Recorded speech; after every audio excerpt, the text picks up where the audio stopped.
c'est la 308 qui a dépassé la Golf. On me l'a demandé en commentaire, donc j'y réponds aujourd'hui.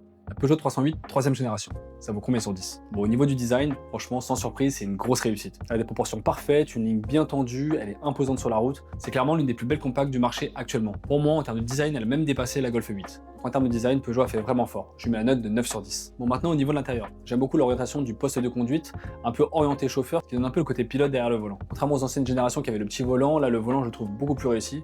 Par contre, j'ai un peu plus de mal avec le compteur, notamment le compteur 3D, mais là pour le coup c'est juste une histoire de goût. Donc globalement, l'intérieur il est réussi, c'est qualitatif sans être l'intérieur de l'année. Je lui mets une note de 7 sur 10. Maintenant parlons de la fiabilité.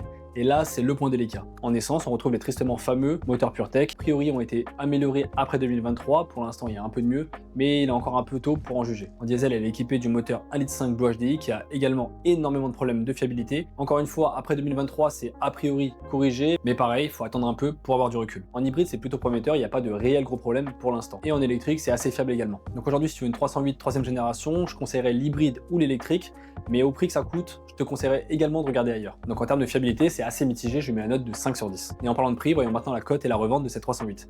Et là, pour le coup, en termes de décote, la voiture a commencé à décoter déjà énormément. Sur les différents sites d'annonces, on se retrouve déjà entre 15 et 20 000 euros. Alors oui, elles ont un peu de kilomètres et c'est les premières phases, mais pour le coup, c'est une décote qui est énorme, sachant que cette voiture sort neuve à plus de 40 000 euros. Et avec l'image actuelle de Peugeot qui est pas au plus haut, franchement, c'est une voiture qui risque de décoter encore énormément. Donc clairement, c'est pas le bon moment pour en acheter une. Donc en termes de cote et de revente, je lui mets la note de 3 sur 10. Et enfin, voyons le rapport qualité-prix. C'est une voiture qui est belle, moderne, agréable. Mais elle est vraiment très chère pour ce qu'elle propose. Et puis à ce niveau de prix, la concurrence est rude. Donc en termes de rapport qualité-prix, ça reste une bonne voiture, mais très chère. Je mets la moyenne avec un 5 sur 10. Donc la Peugeot 308 troisième génération obtient une moyenne générale de 5,8 sur 10. Clairement, c'est une très belle voiture, mais aujourd'hui, c'est ni une bonne affaire, ni un bon investissement. Et si toi aussi tu cherches une Peugeot 308, n'oublie pas de mettre cette vidéo en favori. Autrement, écris-moi juste en bas la voiture que tu veux que je note.